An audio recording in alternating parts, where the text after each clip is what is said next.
Good morning students. आज हम पढ़ेंगे असहयोग आंदोलन। 6 अप्रैल 1919 में गांधी जी ने एक आम हड़ताल का ऐलान कर दिया। 6 अप्रैल का दिन था और सन था 1919 जब उन्होंने गांधी जी ने एक हड़ताल का ऐलान किया था। किस लिए की थी ये हड़ताल?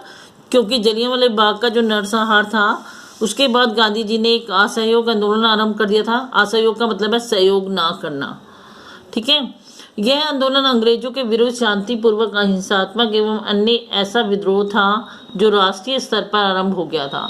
इस विद्रोह को हम भारत की स्वतंत्रता के लिए हुई दूसरी क्रांति भी कह सकते हैं। गांधी जी ने असहयोग आंदोलन की रूपरेखा का प्रस्ताव कलकत्ता अधिवेशन में पारित किया। अब वो कह रहे हैं कि जो असहयोग आंदोलन था उस क्या मतलब था उसका, वो गांधी जी ने क्यों शुरू किया? वो इसलिए शुरू किया था, गांधी जी का मानना था कि हमारे सहयोग करने से ही जो भारतीय हैं वो यहाँ पर टिक गए हैं। ये जो अंग्रेज हैं वो भारत में आकर टिक गए हैं। क्यों? क्योंकि भारतीयों ने उनके साथ सहयोग किया। अगर भारतीय अब उनके साथ सहयोग नहीं करेंगे तो वो यहाँ से चले जाएंगे। और ये जो असहयोग आंदोलन करने की परमिशन थी वो कहाँ से मिली थी?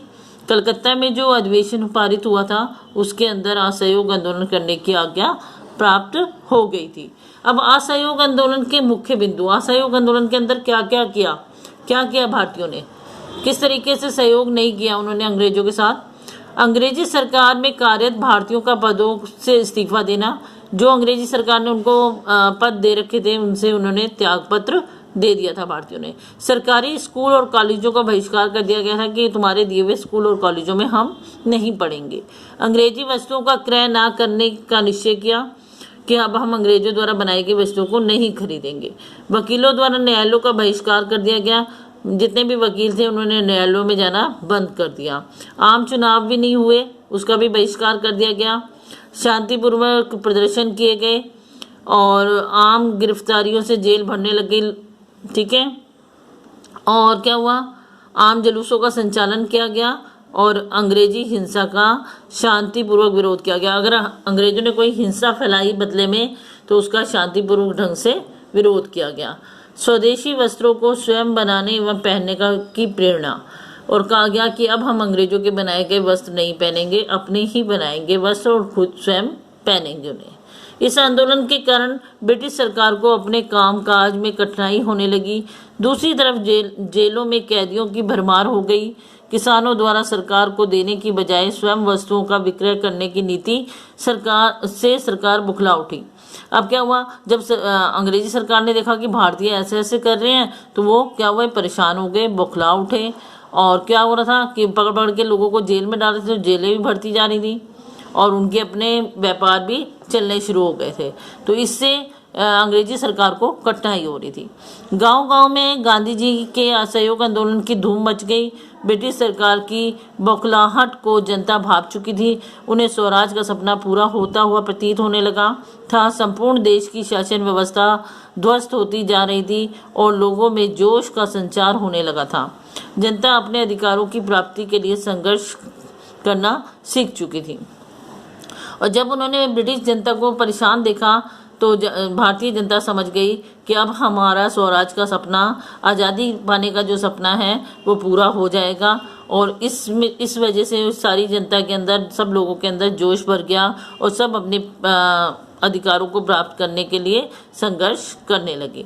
जगह जगह शांतिपूर्वक धरने, प्रदर्शनी एवं जलसों का आयोजन किया जा रहा था। भारतीय पुलिस में भर्ती जवान भी भारतीयता की भावना के चलते अपने देश के नागरिकों के प्रति नरम रुख अपनाने लगे थे। इससे अंग्रेजी सरकार को अनेक सूचनाओं की प्राप्ति एवं आंदोलनकारियों की कालगुजारियों की भनक नहीं मिल पा रही थी। अब क्या था, भारतीय जनता ने प्रदर्शन करना शुरू कर दिया, धरने देने शुरू कर दिए, जुलूस निकालने शुरू कर दिए और पुलिस वालों ने भी उनके साथ थोड़ी नरमी बरतनी शुरू कर दी कि ये हमारे देश के ही लोग हैं, हमें इनके साथ थोड़ी हेल्प करनी चाहिए इस मामले में।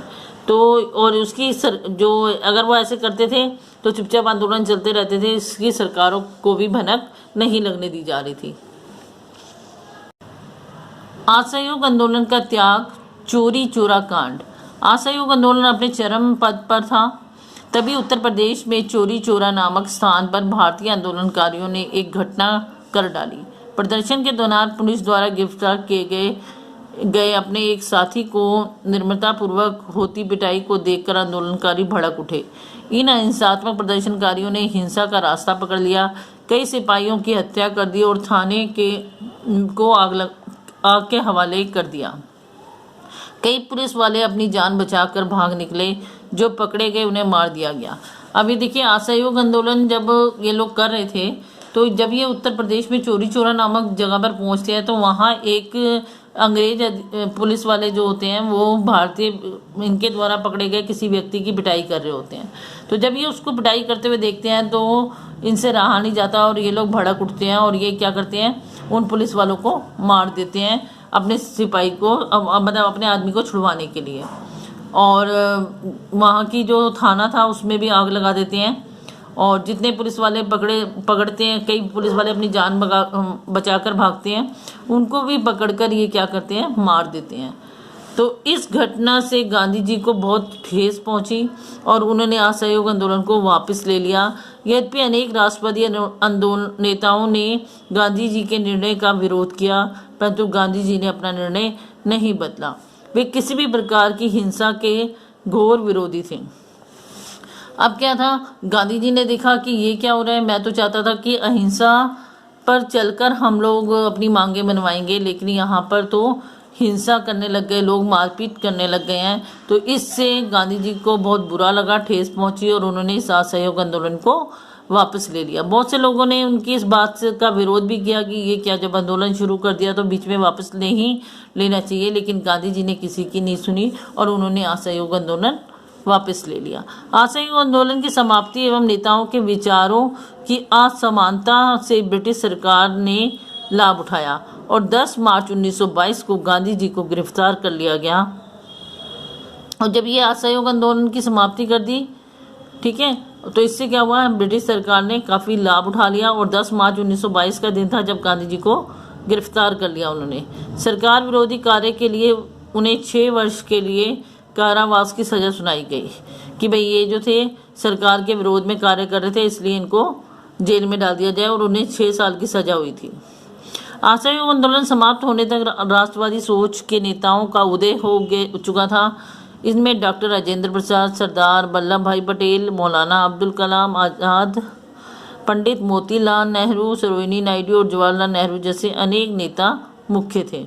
अब उन्होंने कहा, लेकिन जब तक उन्हें जेल में डाला गया तब तक क्या था, असहयोग आंदोलन लोगों में अच्छी तरह फैल चुका था, राष्ट्रवादी सोच बन चुकी हुई थी और जिसके जो इसमें बहुत से लोग जुड़ चुके थे, जैसे राजेंद्र प्रसाद हो गया, सरदार वल्लभ भाई पटेल हो गए, मौलाना अब्दुल कलाम हो गए, पंडित मोतीलाल नेहरू हो गए, सरोजिनी नायडू, जवाहरलाल नेहरू, ये सभी इससे जुड़ चुके हुए थे। अस्वस्थ होने के कारण महात्मा गांधी को 5 फरवरी 1924 में शेष सजा माफ करते हुए सरकार ने जेल से रिहा कर दिया। गांधी जी के आज़ाद होने के तुरंत बाद ही पुनः असहयोग आंदोलन आरंभ हो गया, परंतु इस बार इस आंदोलन से जुड़ने वाले कुछ लोग सशस्त्र क्रांति के पक्षधर थे। कि क्या था, अब उन्होंने कहा कि वो बीमार रहने लगे गांधी जी जेल के अंदर, तो इसलिए उन्हें 5 फरवरी 1924 को उनकी सज़ा माफ़ कर दी गई और उन्हें रिहा कर दिया गया। जैसे वो रिहा होकर बाहर आए तो यह असहयोग आंदोलन दोबारा से शुरू हो गया, लेकिन इसमें अब क्या शुरू करा कईयों ने कि हम तो शस्त्रों के साथ ही इस आंदोलन को करेंगे। आज के लिए बेटा इतना ही, नेक्स्ट क्लास में इससे आगे करेंगे, इससे अच्छी तरह रीड कर लेंगे। थैंक्स।